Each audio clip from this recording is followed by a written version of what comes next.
अगर हम इस सीन की कल्पना करें ना तो सच में रोंगटे खड़े हो जाते हैं। बिल्कुल। मतलब एक बहुत ही विशाल और सजी धजी हवेली है। कल सुबह घर की इकलौती बेटी की बारात आनी है और चारों तरफ वो मंगल गीत गाए जा रहे हैं। एकदम जश्न का माहौल। हाँ, लेकिन आज रात होने वाली दुल्हन बहुत डरी हुई अपनी माँ के पास आती है और वो कांपते हुए बताती है कि बाहर उस पुराने बरगद के पेड़ के नीचे कोई रो रहा है। बाप रे। और लगातार ना कांच की चूड़ियों के खनकने की आवाजें आ रही हैं। लेकिन उसकी माँ इस बात को महज शादी की घबराहट कहकर टाल देती है और उसे सुला देती है, जो कि बहुत बड़ी गलती थी। बिल्कुल। क्योंकि 48 घंटे बाद उसी दुल्हन की लाश उसी बरगद के पेड़ से लटकी मिलती है। और जो सबसे भयानक बात है ना, वो ये है कि उसके चेहरे पर मौत का खौफ नहीं, बल्कि एक दुल्हन वाली शांत मुस्कान है। और यहीं से उत्तर प्रदेश के सुल्तानपुर जिले के रामपुर बुजुर्ग गांव की वो 1982 की खौफनाक दास्तान शुरू होती है। हाँ, और जिसने एक शानदार हवेली को रातों रात एक मनहूस कब्रिस्तान में तब्दील कर दिया। मतलब आज की इस गहरी पड़ताल का विषय कोई आम डरावना किस्सा नहीं है। सही कहा। ये घटना सिर्फ एक इमारत के खंडर होने की कहानी नहीं है, बल्कि ये इंसानी खौफ, अनसुलझे रहस्यों और एक पूरे समाज के मनोवैज्ञानिक पतन का जीता जागता दस्तावेज है। बिल्कुल। और इस पूरी पड़ताल का सबसे बड़ा सवाल यही है कि क्या ये सच में किसी प्रेतात्मा का श्राप था, या फिर कुछ और? हाँ, या फिर किसी बेहद शातिर इंसान द्वारा रचा गया एक ऐसा चालाक षड्यंत्र जिसने पूरे गांव की आंखों पर अंधविश्वास की पट्टी बांध दी। एग्जैक्टली। तो चलिए सीधे 1982 के उस दौर में चलते हैं। गांव से थोड़ी दूर न नहर के किनारे बनी थी ठाकुर अजब सिंह की हवेली, जिसका उस समय एक अलग ही रुतबा था। हाँ, और जो पुराने लिखित ब्यौरे हैं उनके अनुसार ठाकुर साहब की बेटी राधिका गांव की सबसे सुंदर लड़की थी। हाँ। दिलचस्प बात यह है कि इन दस्तावेजों में उसकी सुंदरता का वर्णन बहुत ही काव्यात्मक तरीके से किया गया है। अच्छा, क्या लिखा है? लिखा है कि उसकी आंखें ऐसी थीं मानो किसी ने अमावस की रात को तारों से भर दिया हो। सुनने में ये बहुत सुंदर लगता है, लेकिन इसमें ना एक अजीब सा अंधेरा और चेतावनी भी छिपी हुई महसूस होती है। देखिए, अगर इस विवरण को हम गहराई से समझें तो अमावस की रात का ये रूपक महज एक साहित्यिक बात नहीं है। तो और क्या है? अमावस की रात असल में गहरे अंधकार, रहस्य और अज्ञात खतरे का प्रतीक होती है, और उसमें तारों का होना एक तरह की रोशनी या उम्मीद को दर्शाता है। राधिका का जीवन भी इसी रोशनी और अंधकार के ठीक बीच में खड़ा दिखाई देता है। मतलब वो एक बहुत ही संपन्न परिवार की बेटी है। हाँ, और उसकी शादी गांव के ही एक प्रतिष्ठित परिवार में तय हुई है। बिल्कुल, लल्लन सिंह के बेटे सुखराम से। सब कुछ एकदम सामान्य और एक नए जीवन की शुरुआत से भरा हुआ लग रहा है। बाहर से देखने पर यह एक आदर्श दुनिया लगती है। हाँ, लेकिन वो सुरक्षा महज एक छलावा थी, क्योंकि शादी तय हो चुकी है, घर में जश्न का माहौल है। लेकिन फिर आती है शादी से ठीक पहले वाली वो रात, और यहीं से सब कुछ बदल जाता है। एग्जैक्टली। राधिका अपनी माँ के पास जाती है और उस अजीब घटना का जिक्र करती है कि बरगद के पेड़ के नीचे कोई रो रहा है। और सिर्फ रोना ही नहीं, कांच की चूड़ियों के टकराने की बहुत स्पष्ट आवाजें आ रही हैं। हाँ, और सबसे डरावनी बात तो ये थी कि जब खिड़की से बाहर देखा गया तो वहां दूर दूर तक कोई इंसान मौजूद नहीं था, केवल अंधेरा और वो आवाजें। ये बात सुनकर ना मुझे एक अजीब सी फीलिंग आ रही है। मतलब ये स्थिति बिल्कुल वैसी है जैसे कोई इंसान रात के अंधेरे में एक सुनसान हाईवे पर तेज रफ्तार से कार चला रहा हो। हाँ, एकदम सही। और अचानक कार के डैशबोर्ड पर लाल रंग की चेक इंजन वाली बत्ती जलने लगे, जो कि एक वार्निंग है। हाँ, लेकिन ड्राइवर गाड़ी रोकने के बजाय ये सोचकर बत्ती को नजरअंदाज कर दे कि अरे ये तो बस कोई छोटी मोटी तकनीकी खराबी होगी, सेंसर खराब होगा, गाड़ी तो ठीक ही चल रही है। बिल्कुल। सच का सामना करना और गाड़ी रोकना ज्यादा मुश्किल लगता है। तो मेरा सवाल ये है कि क्या ऐसा नहीं होता कि लोग किसी बड़े खतरे के शुरुआती संकेतों को सिर्फ इसलिए आम घबराहट कहकर खारिज कर देते हैं क्योंकि उस सच्चाई को स्वीकार करना उनके लिए बहुत भारी पड़ता है? देखिए, ये मनोविज्ञान का एक बहुत ही गहरा पहलू है। इंसानी दिमाग की ना एक फितरत होती है जिसे हम सामान्य स्थिति का भ्रम या नॉर्मल सी बायस कह सकते हैं। अच्छा। जब हम किसी बड़े और खुशी के मौके की तैयारी कर रहे होते हैं ना, तो हमारा दिमाग किसी भी भयानक अड़चन को स्वीकार करने से इनकार कर देता है। मतलब वो रियलिटी को डिनाई करता है। बिल्कुल। आप कल्पना कीजिए कि अगर आग लगने पर अलार्म बजता है तो कई बार लोग भागने के बजाय अपना सामान समेटने लगते हैं या सोचते हैं कि अनाम गलती से बच गया होगा। हाँ, इसके अलावा अगर हम उस ग्रामीण और पारंपरिक परिवेश की बात करें तो विवाह से पहले की घबराहट को बहुत ही सामान्य माना जाता है। हाँ, लड़कियों से ये उम्मीद की जाती है कि वो अपना घर छोड़ने को लेकर भावुक या डरी भी होंगी। एग्जैक्टली। और इसी सामाजिक मान्यता के कारण अक्सर जो वास्तविक बाहरी खतरे के संकेत होते हैं वो भी उसी घबराहट के पर्दे के पीछे छिप जाते हैं। राधिका की मां ने जानबूझकर कुछ गलत नहीं किया। उसने बस वही किया जो समाज की कोई भी आम मां करती, स्थितियों को सामान्य बताना। लेकिन इसी सामान्य मानने की जिद ने उस भयानक चेतावनी को एक बड़ी त्रासदी में बदल दिया। और वो त्रासदी कितनी खौफनाक थी, इसका भान अगली ही सुबह होता है। हाँ, बारात वाले दिन की सुबह, जब घर में शहनाइयां बजनी चाहिए थीं, सबसे ज्यादा चहल पहल होनी चाहिए थी, वहां हवेली में सन्नाटा पसर जाता है। क्योंकि दुल्हन गायब थी। उस हवेली के माहौल का अंदाजा लगाना भी मुश्किल है। जो इमारत कुछ घंटों पहले मंगल गीतों से गूंज रही थी, वहां अचानक एक चीख पुकार मच गई होगी। और राधिका कहीं नहीं मिली। और फिर इंतजार के 2 लंबे दिन बीत जाते हैं। उस परिवार के लिए वे 2 दिन किसी गहरे नरक से कम नहीं रहे होंगे। बिल्कुल। 2 दिन बाद उसी पुराने बरगद के पेड़ पर, ठीक उसी जगह जहां से राधिका को रोने की आवाजें आ रही थीं, राधिका का शरीर लटका हुआ मिलता है। बाप रे। और वो भी उसी की अपनी लाल शादी की चुनरी के सहारे। देखिए, ये दृश्य जितना हृदय विदारक है ना, उतना ही गहरे प्रतीकों से भरा हुआ भी है। लाल चुनरी जो सुहाग की निशानी होती है, वही उसकी मौत का फंदा बन गई। सच में ये बहुत दुखद है। और वो बरगद का पेड़ जिसे भारतीय संस्कृति में हमेशा से बहुत पवित्र माना जाता है, रक्षक माना जाता है, वही पेड़ रातों रात एक मनहूस कब्रगाह में बदल गया। लेकिन बात यहीं खत्म नहीं होती, बल्कि यहाँ से और भी ज्यादा रूह कपा देने वाली हो जाती है। हाँ, वो कुछ असामान्य चीजें जो वहां मिली। जब हम मौके से मिले उन डिटेल्स पर गौर करते ना, तो दिमाग सुन पड़ जाता है। सबसे पहले बात करते हैं उस चीज की जो राधिका के बेजान हाथ में मिली थी। वो काली चूड़ी। हाँ, उसके हाथ में एक काले कांच की चूड़ी थी। और जो ब्यौरे दर्ज हैं वो स्पष्ट रूप से बताते हैं कि ये एक ऐसी अजीब और पुरानी चूड़ी थी जो गांव में पहले किसी ने कभी नहीं देखी थी। देखिए, काले रंग की कांच की चूड़ी भारतीय विवाह परंपराओं को देखते हुए ये एक बहुत ही हिंसक विरोधाभास है। बिल्कुल, क्योंकि शादी ब्याह में तो लाल, हरी या पीली चूड़ियों को शुभ माना जाता है ना। हाँ, वे जीवन और सौभाग्य को दर्शाती हैं। इसके ठीक विपरीत काला रंग हमेशा से शोक, रहस्य या किसी गहरे अशुभ साये की निशानी रहा है। तो शादी के माहौल में एक दुल्हन के हाथ में काले रंग की चूड़ी का मिलना, ये शुभ के बीच अशुभ की एक बहुत ही स्पष्ट और डरावनी घुसपैठ है। ये इस बात का इशारा है कि वहां कुछ ऐसा था जो पूरी तरह से विनाशकारी था। लेकिन चूड़ी तो बस एक शुरुआत थी। जो बात सबसे ज्यादा झकझोरने वाली है वो है राधिका का चेहरा। मतलब अगर कोई व्यक्ति पेड़ से लटका हुआ मिले तो स्वाभाविक सी बात है कि चेहरे पर दर्द या तड़प के भाव होंगे, खासकर तब जब मौत फंदे से लटकने के कारण हुई हो। ये तो तय बात है। लेकिन यहाँ सब कुछ उल्टा था।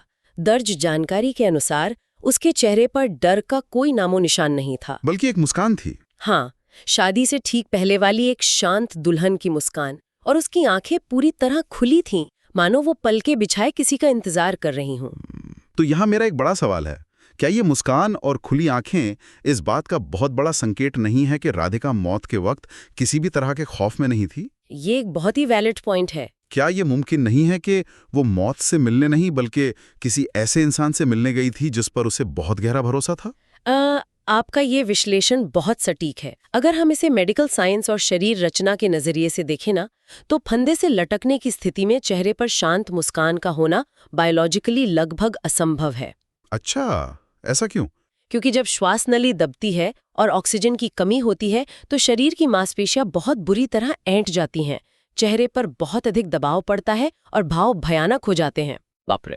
तो इसका सीधा सा मतलब ये हो सकता है कि राधिका की मौत पेड़ पर लटकने से नहीं हुई थी। संभव है कि उसकी मृत्यु पहले ही किसी और तरीके से हो चुकी हो। जैसे उसे कुछ दे दिया गया हो। हाँ, शायद उसे कोई जहरीली चीज दी गई हो जिससे वो शांत हो गई हो और बाद में साजिश के तहत उसके शरीर को वहां टांग दिया गया हो। और वो जो खुली आंखों वाली बात है, वो भी बहुत कुछ कहती है। खुली आंखें किसी काम के अधूरे रह जाने का मानसिक संकेत देती हैं। वो इंतजार कर रही थी। लेकिन किसका? अपने होने वाले पति का, या उस अनजान साये का जो बरगद के नीचे रो रहा था। ये शांत मुस्कान एक बहुत ही डरावना संकेत देती है कि जो कुछ भी उसके साथ हुआ उसमें कहीं ना कहीं कोई गहरा छलावा था। छलावा, ये शब्द ना इस पूरी घटना को एक नया ही रूप दे देता है। हाँ, और इस छलावे की परतें और भी गहरी हो जाती हैं क्योंकि ये हवेली का सिर्फ पहला रहस्य था। राधिका का शव मिलने वाली रात ही कुछ ऐसा घटित होता है जो दिमाग खराब कर देता है। ठाकुर अजब सिंह का गायब होना। बिल्कुल। ब्यौरे बताते हैं कि जिस रात राधिका का अंतिम संस्कार हुआ, ठीक उसी रात उसके पिता अपनी ही कड़ी सुरक्षा वाली हवेली से अचानक और रहस्यमयी तरीके से गायब हो जाते हैं। बिना किसी को खबर लगे? हाँ, और सुबह जब उनके कमरे का दरवाजा खोला जाता है तो जो मंजर सामने आता है वो खून जमा देने वाला है। बिस्तर खाली था, लेकिन उनके तकिए पर ताजे खून के बड़े बड़े निशान थे। और वहां भी एक चीज मिली थी ना? हाँ, उसी खून से सने तकिए के ठीक पास एक और रहस्यमयी काली कांच की चूड़ी रखी हुई थी। देखिए, ठाकुर अजब सिंह का इस तरह गायब होना इस पूरी पहेली की सबसे उलझी हुई कड़ी है। बिल्कुल। एक शक्तिशाली पिता जिसने अभी अभी अपनी जवान बेटी को खोया है, वो उसी रात बिना कोई सुराग छोड़े गायब हो जाता है। तकिए पर खून होना तो किसी भयानक हिंसा का संकेत है। हाँ, लेकिन कमरे में शरीर का ना होना और संघर्ष के कोई निशान ना होना हैरान करता है। और वो काली चूड़ी वो अचानक से एक निर्जीव कांच के टुकड़े से बदलकर मौत का पैगाम लाने वाली एक निशानी बन जाती है। मुझे तो ये पूरी तरह से किसी सीरियल किलर की छोड़ी गई निशानी जैसा लगता है।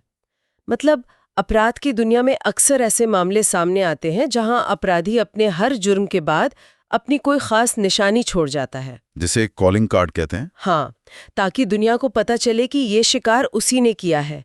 वैसे ही ये काली चूड़ी एक तरह का खौफनाक हस्ताक्षर है। लेकिन यहाँ एक और बड़ा सवाल खड़ा होता है। क्या? अगर राधिका केवल एक शिकार थी, तो ठाकुर अजब सिंह के इस तरह खून से सने बिस्तर से गायब होने का क्या अर्थ है? क्या ये काली चूड़ी किसी गहरे बहुत पुराने बदले की निशानी थी? इस कहानी के मूल शीर्षक में भी बदले का जिक्र है, काली चूड़ी का बदला। तो क्या ये कोई ऐसा पुराना पाप था जो ठाकुर ने जवानी में किया था और उसकी कीमत बरसों बाद उसकी बेटी को चुकानी पड़ी? यहाँ मैं एक अलग नजरिया सामने रखना चाहूंगा। ये किसी आम अपराधी की निशानी नहीं लगती। अच्छा? देखिए, अपराधी निशानी तब छोड़ता है जब उसे पुलिस या कानून को खुली चुनौती देनी हो। लेकिन 80 का दशक के उस ग्रामीण माहौल में ये काली चूड़ी पुलिस के लिए नहीं, बल्कि उस पूरे गांव वालों के दिमाग में खौफ और अंधविश्वास का बीज बोने के लिए छोड़ी गई थी। पॉइंट है। ये पूरी संभावना है कि एक सोची समझी बदले की कार्रवाई थी। हो सकता है कि ठाकुर अजब सिंह के अतीत का कोई ऐसा काला पन्ना हो, कोई ऐसा परिवार जिससे उन्होंने कभी अपनी ताकत के नशे में बर्बाद किया हो, और अब वो परिवार अपना हिसाब चुकता करने आया हो। एग्जैक्टली। और उसने चोट भी उस वक्त की जब ठाकुर अपनी जिंदगी के सबसे बड़े जश्न में डूबे थे। लेकिन यहाँ जो बात सबसे ज्यादा ध्यान देने वाली है वो ये है कि इस दोहरी त्रासदी के बाद गांव वालों की प्रतिक्रिया क्या थी। गांव वालों की प्रतिक्रिया तो और भी ज्यादा हैरान करने वाली थी। इन घटनाओं के बाद गांव वालों ने ना सच्चाई या न्याय की तलाश करने के बजाय एक अजीब ही रास्ता चुना। उन्होंने हवेली बंद कर दी। हाँ, उन्होंने उस भव्य हवेली के दरवाजों को भारी भरकम लोहे की जंजीरों से बांधकर हमेशा हमेशा के लिए बंद कर दिया। और दरवाजे बंद होने के साथ ही ना उस हवेली के इर्द गिर्द एक खौफनाक मान्यता ने जन्म लिया, एक अंधविश्वास जो आज दशकों बाद भी लोगों के दिलों में खौफ पैदा करता है। मान्यता ये थी कि जो भी इंसान उस हवेली में रात के अंधेरे में जाएगा, राधिका की आत्मा उसे अपना दूल्हा बना लेगी। इस तरह की मान्यताओं का जन्म लेना ना सामूहिक मनोविज्ञान का एक बहुत ही क्लासिक उदाहरण है। वो कैसे? देखिए, जब कोई समाज किसी भयानक, अचानक और पूरी तरह से समझ के बाहर की घटना का सामना करता है और उसे लॉजिकली सुलझाने में नाकाम रहता है, तो वो क्या करता है? वो कहानियां गढ़ लेता है। बिल्कुल, वो उस अनसुलझे रहस्य के शून्य को भरने के लिए एक पारलौकिक कहानी गढ़ लेता है। गांव वालों के पास इस बात का कोई ठोस जवाब नहीं था कि राधिका मुस्कुराते हुए कैसे मारी गई, या ठाकुर अपने ही बंद कमरे से कैसे हवा में गायब हो गया। हाँ। तो जब व्यवस्था और तर्क हार जाते हैं तो इंसान का दिमाग उस सदमे और डर से निपटने के लिए उसे एक भूतिया श्राप का रूप दे देता है। हवेली के दरवाजों को जंजीरों से बांधना असल में किसी भूत को कैद करने की कोशिश नहीं थी। तो क्या था? वे लोग एक भौतिक इमारत को कैद करके अपने खुद के उस मनोवैज्ञानिक खौफ और अपनी उस लाचारी को कैद करना चाहते थे जिसका सामना करने की हिम्मत उनमें नहीं थी। वाह, ये बहुत गहरी बात है। और ये जो मान्यता बनी ना कि राधिका उसे अपना दूल्हा बना लेगी, ये बात राधिका के अधूरे विवाह के अथाह दुख को एक खौफनाक और हिंसक खतरे में बदल देती है। सही कहा। मतलब जो लड़की खुद एक भयानक साजिश या किसी के बदले का शिकार हुई, वही लड़की अब समाज की नज़र में एक खौफनाक साया बन गई है जो इंसानों का शिकार कर रही है। ये कितनी अजीब बात है ना कि जब समाज न्याय नहीं दे पाता तो वो पीड़ितों को ही अपनी डरावनी कहानियों का खलनायक बना देता है। यही इन पुरानी लोक कथाओं की सबसे बड़ी और कड़वी विडंबना होती है। जो राधिका अपनी शादी से पहले डरी हुई थी, जो रात के अंधेरे में रोने की आवाजें सुनकर सहमी हुई अपनी माँ के पास गई थी, उसे ही उसी समाज ने एक शिकारी के रूप में चित्रित कर दिया। सच में इसके पीछे उस समाज का अपना एक सामूहिक अपराध बोध भी छिपा हो सकता है। उन्हें सबकॉन्शियस माइंड में यह एहसास हो सकता है कि जब उस लड़की को मदद की सबसे ज्यादा जरूरत थी, तब वे उसकी चीखें नहीं सुन पाए, उसे बचा नहीं पाए। इसलिए अब उस गिल्ट को छिपाने के लिए वे उससे डरने लगे हैं। यह पूरी कहानी इस बात का एक गहरा प्रतीक है कि कैसे हम उन कड़वे सवालों को जंजीरों में जकड़ देते हैं जिनके जवाब हम खोजना ही नहीं चाहते। तो इस सारी जानकारी और इस गहरी चर्चा का असल निष्कर्ष क्या निकलता है? आइए इसे समेटते हैं। बिल्कुल। 1982 की उस एक अमावस जैसी रात ने रामपुर बुजुर्ग गांव के इतिहास में हमेशा के लिए एक ऐसा काला पन्ना जोड़ दिया जिसे आज भी कोई पलटना नहीं चाहता। ये घटना हमें सिर्फ एक वीरान हवेली का किस्सा नहीं सुनाती, बल्कि हमें अनसुनी चेतावनियों के बहुत ही भयानक अंजाम के बारे में सचेत करती है। ये सिखाती है कि जब डर दस्तक देता है, जब खतरे की घंटी बजती है, तो उसे महज आम घबराहट कहकर टालने की कीमत कितनी भारी चुकानी पड़ सकती है। और साथ ही ये चर्चा इस बात को भी उजागर करती है कि ऐसी रहस्यमयी कहानियां हमें भीतर तक क्यों आकर्षित करती हैं। क्यों करती हैं? हम इन कहानियों से सिर्फ इसलिए नहीं जुड़ते क्योंकि हमें डरने में मजा आता है, बल्कि इसलिए जुड़ते हैं क्योंकि ये कहानियां हमें इस बात का एहसास दिलाती हैं कि हमारी तार्किक और विज्ञान से घिरी दुनिया की जो बाहरी परत है, वो असल में कितनी कमजोर है। सही बात है। हर चीज को महज तर्क और सीधे सीधे नियमों के तराजू पर नहीं तौला जा सकता। आज भी हमारे ही समाज की गहरी जड़ों में ऐसे कई गहरे अंधेरे दबे हुए हैं जो किसी भी पुलिस की फाइलों की पहुंच से बहुत दूर हैं। स्नातकिया और वो खौफनाक काली चूड़ी, ये सब बातें दिमाग में एक अजीब सी सिहरन पैदा कर देती हैं। बिल्कुल। लेकिन इस पूरी घटना की परतों को खोलने के बाद ना, इन सभी दस्तावेजों पर गहराई से विचार करने के बाद मेरे जहन में एक बहुत ही परेशान करने वाला सवाल आता है जो इस कहानी में कहीं सीधे तौर पर लिखा नहीं है। अच्छा, वो सवाल क्या है? सवाल ये है कि क्या वो काली चूड़ी सच में बरगद के पेड़ के नीचे रोने वाले किसी पारलौकिक या रहस्यमयी साये की ही थी? क्या सच में कोई आत्मा थी जो राधिका को अंधेरे में बुला रही थी, या फिर किसी बहुत ही चालाक, शातिर और असली इंसान ने, जिसका दिमाग किसी शैतान से कम नहीं था, उसने एक भयानक और सोचे समझे अपराध को अंजाम दिया? एक मास्टरमाइंड। हाँ, क्या किसी इंसान ने बहुत ही होशियारी से उस पूरे गांव को अंधविश्वास और भूत प्रेत की एक ऐसी मनगढ़ंत कहानी के जाल में उलझा दिया जिससे असली कातिल हमेशा हमेशा के लिए साफ बच निकला? ये बहुत ही खौफनाक विचार है। ये सोचने वाली बात है कि क्या उस रात खतरे की वो लाल बत्ती किसी भूत की नहीं, बल्कि एक असली सांस लेते हुए क्रूर इंसान की आहट थी जो बस एक काली चूड़ी के पीछे छिप गया और पूरे गांव को अंधा कर गया?